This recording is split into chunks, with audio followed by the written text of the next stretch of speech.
Ali radiallahu anha to go and get meher for the marriage.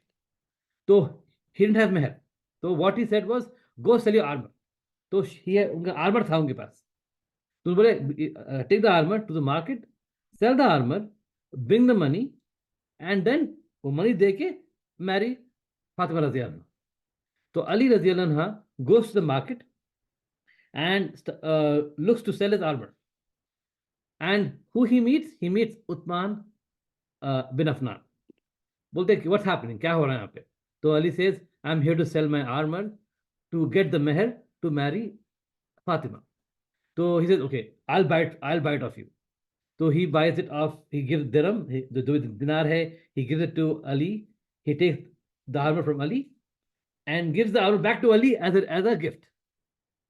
So pehle to he bought the armor from Ali, and he gave the armor back to Ali, saying, "This is a gift from me for your marriage."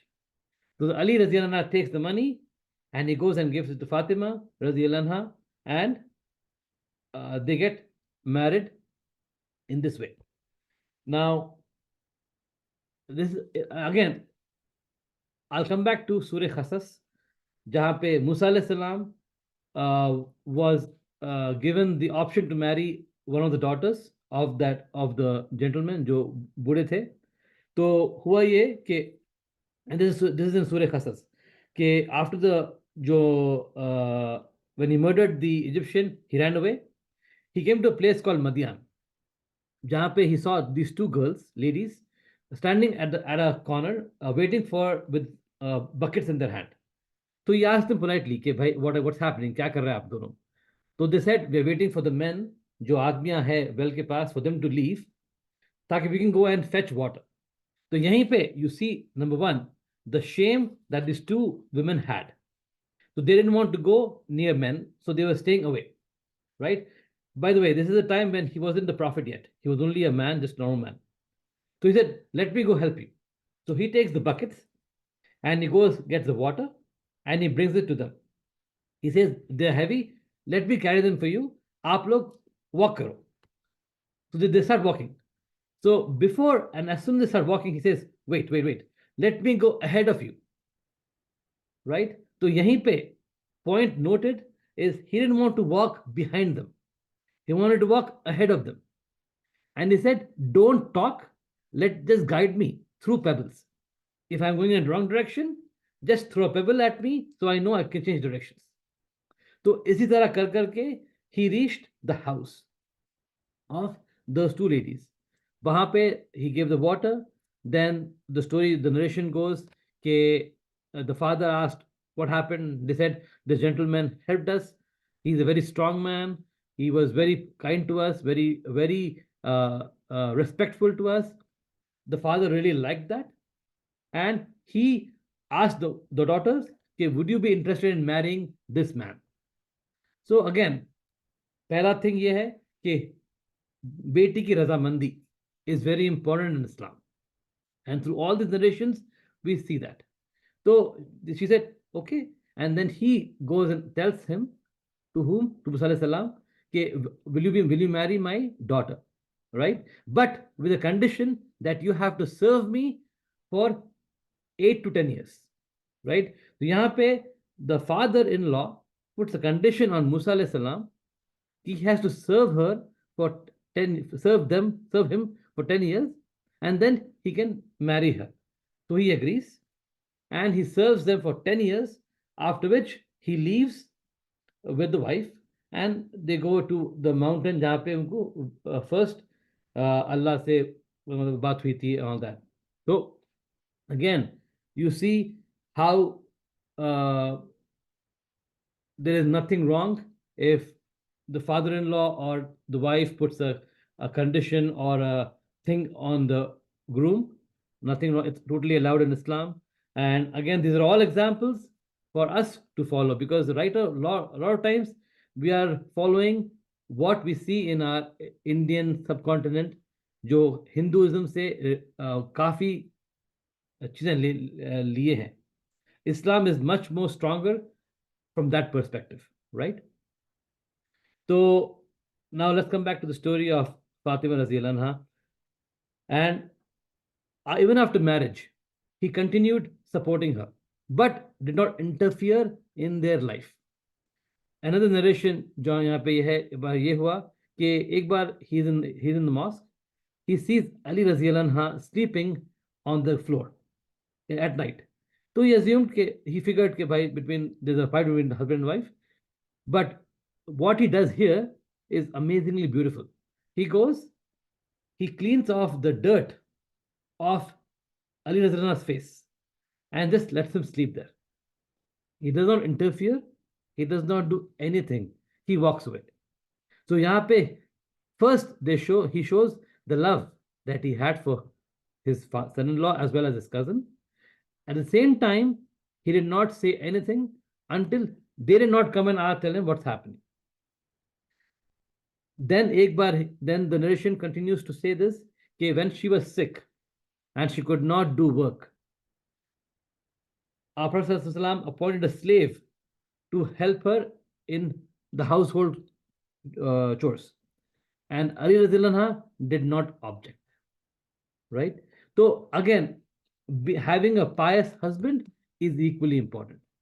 Right? So again, I'll come back to those points later on, but they're all points that I wanted to make into this in the session.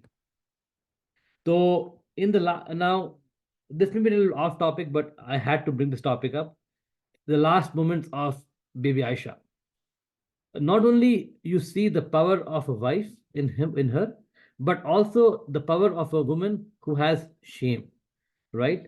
And जो जज्बा था उनके दिल में, so this is the time when she was very ill, she was not feeling well. This is after 6 months of the Prophet ﷺ passing away. So एक बार तो she's sleeping at night, she gets a dream, and father comes to a dream, says, "Bete, what happened?" She says, Abu, I don't feel happy here anymore without you, right?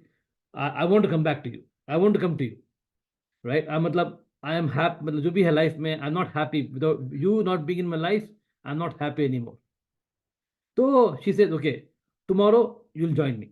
So basically, he said tomorrow is the last day, right? So she wakes up in the morning and she starts to do all the work.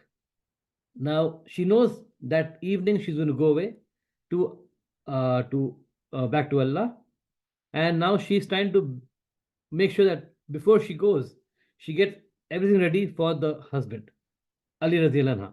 So she cooks for them, she does all the work for them. So when Ali Radhiyallahu anha comes in and says, "What's happening?" She says, "Today is my last day. Aaj I'm going to meet my father. So I want to make sure that I do all that is required. That मतलब आपकी जो भी काम है, I want to do that." She tells him, please take care of Hussein and Hassan. Be soft with them. Be kind to them. Don't be harsh with them. Who he has to marry, ताकि the mother can take care of these two children the way she did. All that, and मतलब you're seeing the level of the wife duty that she had in her, right? She was making sure everything is being taken care of before she passed away. And her last wish was, do not, when I die, make sure my janaza happens at night. ताकि no one sees my figure.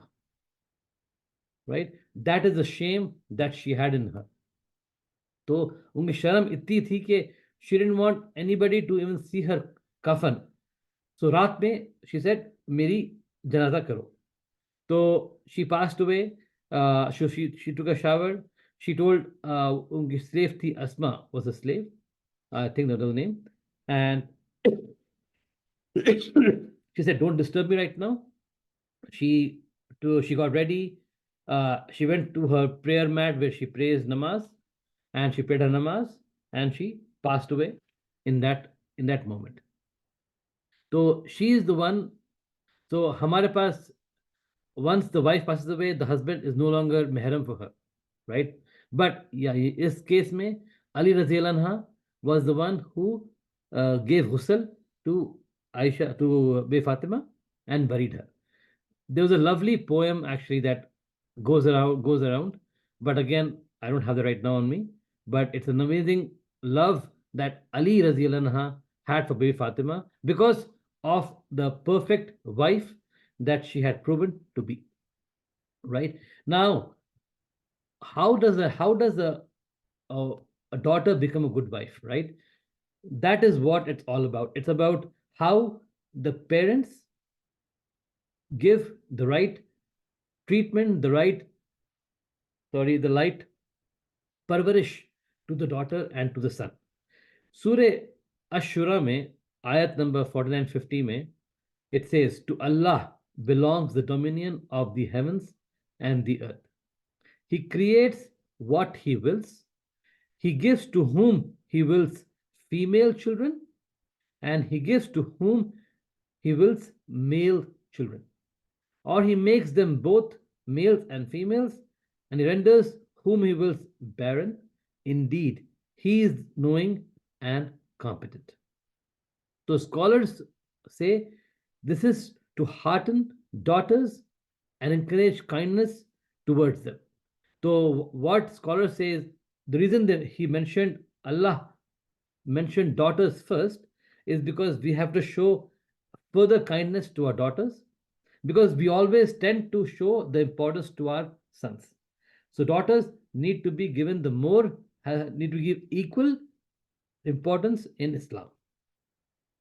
Now the responsibility of raising a daughter is a test from Allah. Because याद रखो, आप अगर अच्छी बेटी आप परवरिश दिए, the बेटी will turn out to be a good wife and a good mother. That means the generations that will continue will be pious, right? Because at the end of the day, it doesn't matter how much the husband or the man wants. अगर बीवी या माँ दीन पे नहीं है, it won't help you. Because the man can only do so much. His job is not to be at home taking care of the children or the house. It is the responsibility of the wife that Allah has bestowed, because ek taraf Allah has given the husband all this power, all this importance. Dusri taraf Allah has given the mother that extra importance, right? So, and again, there are many narrations that talk about the mother. Again, I don't want to go to that topic right now, but let's focus on this part right now. So, guiding them to the path of Allah is very important. This begins at a very early age. What age? At the age of 7 is what scholars say is the right age, is when you start putting the mind, because that's when the mind starts to develop of a child. So not when they're 13, 14. That is when they already have developed their mind and they've already come to a point where they understand life. So at the age of 7, at 6, 7, when they are growing up, that's when you start instilling the power, the love of deen, not the fear, but the love of deen, right? How? By showing them the stories, the narrations of these amazing women that have gone by in Islam. सबसे important है how we have to keep them away from this. आजकल जो social media है, जो influencers है, जो Bollywood actresses है, हमारे बच्चे वही देख के बड़े हो रहे, right? That is their role models these days. But because they do not know the power, the attributes of the women that have gone by in Islam. So it is our job as parents to educate them, to teach them these important values, these important women in Islam, because these in itself are so inspirational कि अगर हमारे बेटियों को हम उसके बाद उसका सिखाते रहे, it slowly puts their mind towards these. So rather than putting them towards the focus of these Bollywood, Hollywood stars, these influencers, put more focus, because at the end, we have to teach them shame. Shame is the crux of all these things, right? And if you look at all these examples that we have gone by in our lives, shame plays a very important role in their life.